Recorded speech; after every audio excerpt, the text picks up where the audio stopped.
So, ladies and gentlemen, good morning. Welcome to the first of the Fin sessions here in the Insight Theatre.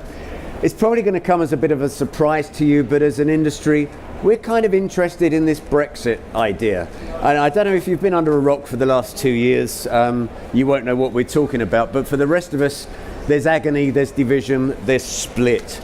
And what a great opportunity we've got today to have with us Nicky Morgan, who MP and has been chair of the Treasury Select Committee since the 2017 general election. She previously served as Minister for Women and Equalities and as Secretary of State for Education under David Cameron. She was a keen Remainer, and after Cameron's resignation and Theresa May took over as Prime Minister, I think it's fair to say there was a tiny little bit of ruffling, yeah. And we're not going to talk about shoes, right. And after that, Nicky was out of the cabinet. But after the 2017 election, she was voted to this select committee role. In May 2018, she joined Nick Clegg and David Miliband, calling for a soft Brexit. And on BBC's Question Time, argued that Brexiteers are doing an enormous disservice to the country. I think, to put into perspective where we are in our industry, it's a great opportunity to hear what's going on in politics and where we're going to get with it. Ladies and gentlemen, would you please welcome to the lectern Nicky Morgan. Very much. Well, good morning, ladies and gentlemen. Thank you for that very kind introduction. It's very nice to be here today, and thank you very much to everyone at Farnborough and to the ADS who have organised for the Treasury Select Committee to hold one of our sessions. We've just come from quizzing the members of the Financial Policy Committee, including the Governor of the Bank of England this morning, and we've been really looking forward to our short escape from Westminster and the chance to watch tailspins of a different and hopefully more enjoyable sort. But I fear we aren't going to get any escape from Brexit here today, and perhaps we shouldn't, because it is the most important issue facing this country and our political system and our businesses at this time. And of course, it's hard to think of a sector that has more of a stake in the outcome of the Brexit negotiations than the aerospace sector. Over the past 2 decades, your industry in the EU has benefited enormously from the development of common rules and a common regulator. These arrangements have facilitated aircraft production, enabling smaller firms to become part of pan-European supply chains and larger ones to achieve continent-wide economies of scale. And I know, just from my own constituency of Loughborough in the Midlands, just how important those smaller companies in the supply chain are to our local economies. In fact, I was visiting one just on Friday who employ 180 people, which to some of you will seem like perhaps a very small number, but to constituencies like mine, actually, that's a fairly sizable employer, and I want to see them continue to succeed. And of course, the aerospace sector has created tens of thousands of jobs across the country, and that's what we want to see continue. Now, of course, those rules I was talking about, those EU rules, have improved standards of safety while reducing the compliance costs of dealing with multiple national regulators.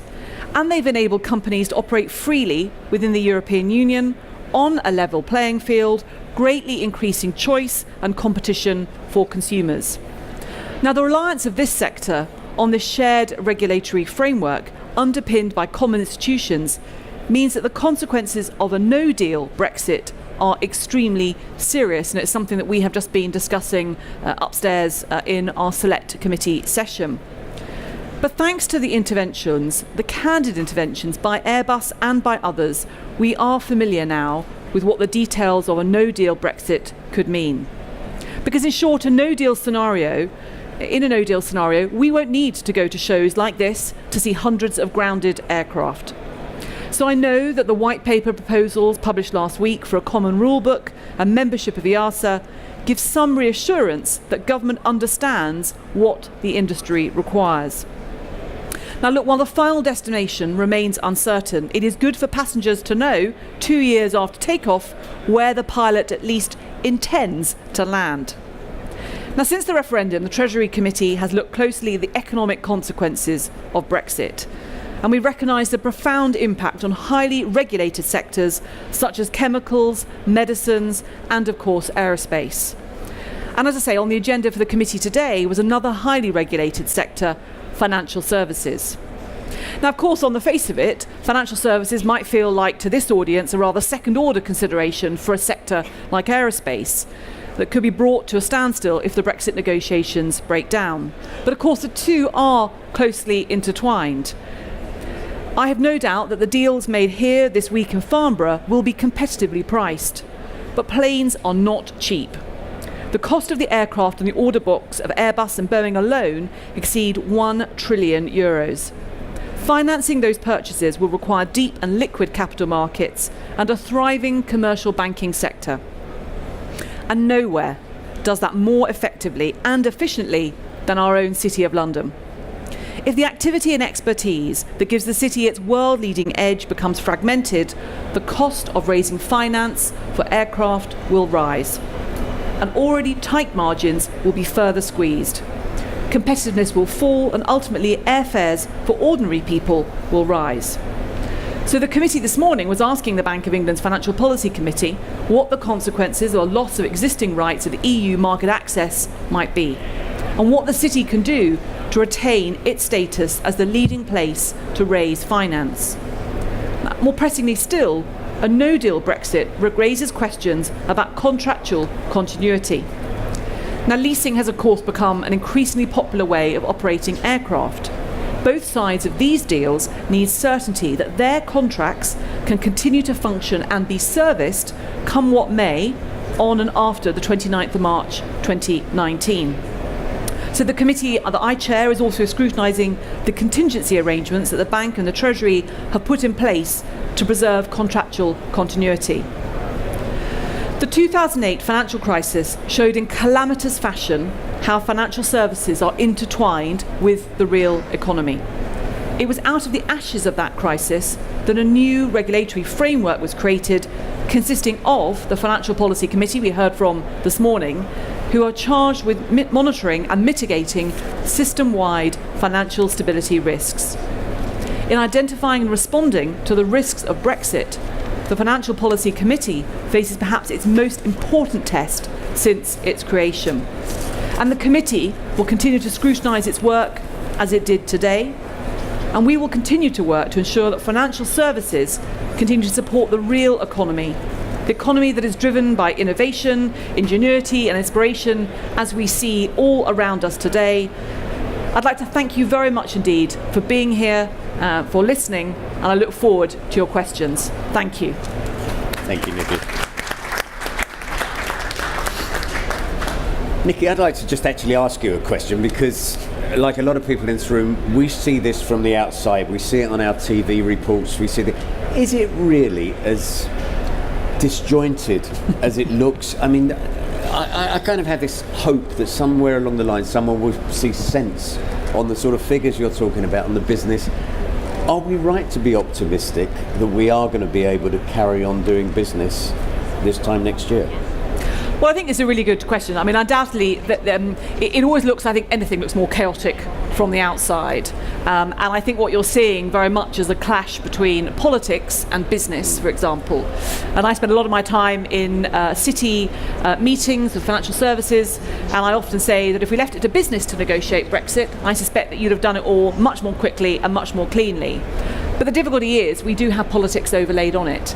And we had a popular vote in which 17 million people voted one way and 16 million people voted another. And of course, millions didn't exercise their vote at all. So trying to balance all of those competing demands, I think, is what can make it look rather more chaotic than you'd have in any business deal. And of course, it is a negotiation. So it's not just, and I think we spent an awful lot of time in this country negotiating with ourselves rather than negotiating with the EU 27, who have adopted a remarkably unified position. I mean, I'm still an optimist. I'm very much a glass half full person. I think that in this country and this particular sector, we see, as I said, ingenuity, innovation, inspiration. So I think there are good grounds to be optimistic, but there are some fundamentals that have got to be ironed out, and fairly swiftly.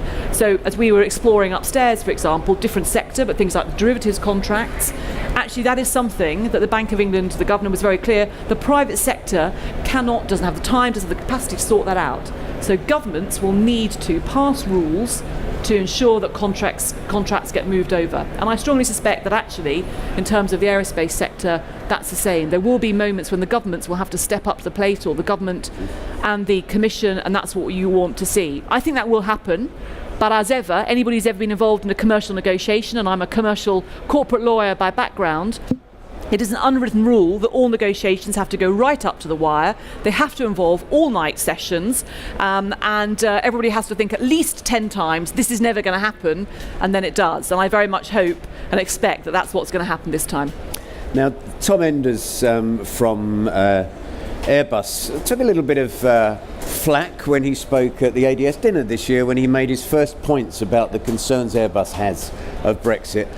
Should other companies who have those concerns be going public, if they're international businesses as well as British businesses, or should we just shut up and wait?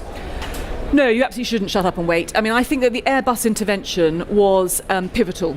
It was really, really important. And I think, though, as I said before, Brexit it matters. That's why it's causing, you mentioned the word agony, and it does feel rather agonising in Westminster at times at the moment, but it matters. It really matters for Britain's place in the world. And this is, you look around Farnborough, this is a massively global sector where people are very interconnected, the supply chains, everything else. And I think what Airbus did was it spoke at a number of levels.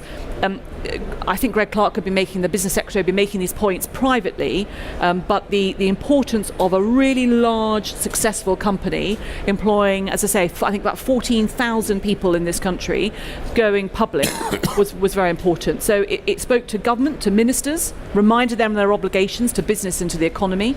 It spoke to the employees, I think some of whom had not perhaps been aware of some of the difficult decisions that bosses and businesses were going to have to take. I think it spoke to the wider public as well.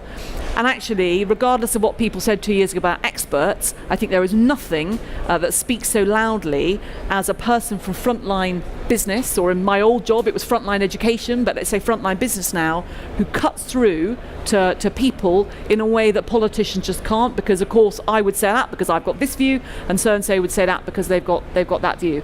And I want to salute Airbus and others who have spoken up. I think that those interventions have been really critical. I know it's difficult. I know it involves saying things that might be uncomfortable for employees and for customers. But if you don't speak up now, and then you end up with a deal that does not work, and it's other sectors as well, then the opportunity is lost. Okay. I'd like to take questions from the floor, please. Down here, thank you. Hi, my name is Saim Saeed. I'm a reporter at Politico in Brussels. My question is, do you think Airbus and other companies ought to be satisfied with what was presented in the Brexit white paper? Do they still have much to worry about, or problem solved? Well, look, I think I can't speak for individual companies. I know, for example, that Toyota, who are based near my constituency, have put out a statement welcoming much of what was in the white paper. I think the white paper was an important step in the right direction, where the government clearly and the cabinet chose to listen to what business had been saying, particularly things it was great to see in the summit communique, the point about the just-in-time supply chains, for example, and the integrated supply chains across the continent of Europe. And also I think a recognition, again very relevant I think for aerospace, about the importance of being part of agencies like EASA. But of course there are details, and it's a negotiation, there are details still to be ironed out. So I would be surprised if anybody said they got everything they wanted in that white paper. And that's the whole point about Brexit. It involves compromises and trade-offs, and I don't think that actually that's been set out quite as clearly. The Prime Minister did in her Mansion House speech, I think used that word, compromises, but all that has not been set out as clearly as it could have been in the course of the last 18 months to 2 years, and that's what we're now seeing very much playing out on the national and international stage. But I think as far as manufacturers of goods are concerned, it was I think it was a very strong step in the right direction. Any more questions at all? A shy audience. Yeah. Well, if only appearing before a select committee was as easy as this, that'd be great. There's a hand over here. There we are.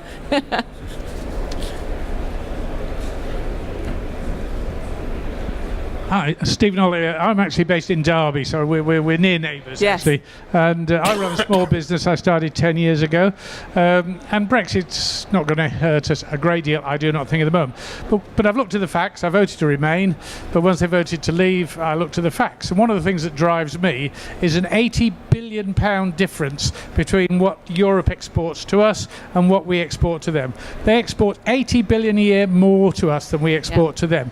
Isn't that a really powerful tool that will force them to try and find a pragmatic solution with us? I think we spend a lot of time arguing amongst ourselves, but 80 billion is a serious amount of money. I know people say, well, it's not in the context of the EU, but it is, particularly if tariffs start to be applied. So are we not actually taking a rather too negative view of the way forward? Why don't we actually face up to the facts and realise that it's probably more in Europe's interest to actually work with us almost than ourselves? Well, that's certainly a view that's obviously put across. I think from what I hear, though, from European companies who are doing the exporting, I mean, they will find new markets if there are tariffs put up by us. And actually, in this, unlike that we've seen over here, where business has had a very clear ask of government, has put their views forward, it's taken a long time to be listened to.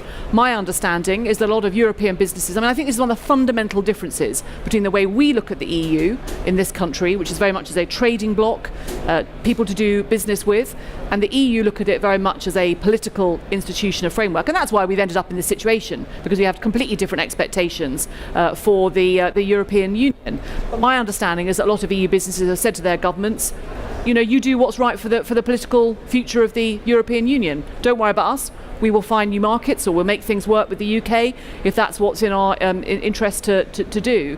But what they're not doing is saying to EU governments, we want you to do a deal in a certain way because that's what's good for us.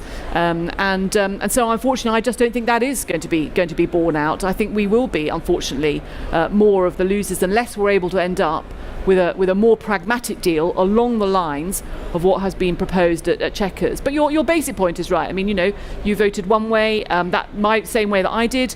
Our side didn't win the debate, so the fact is we're leaving the European Union.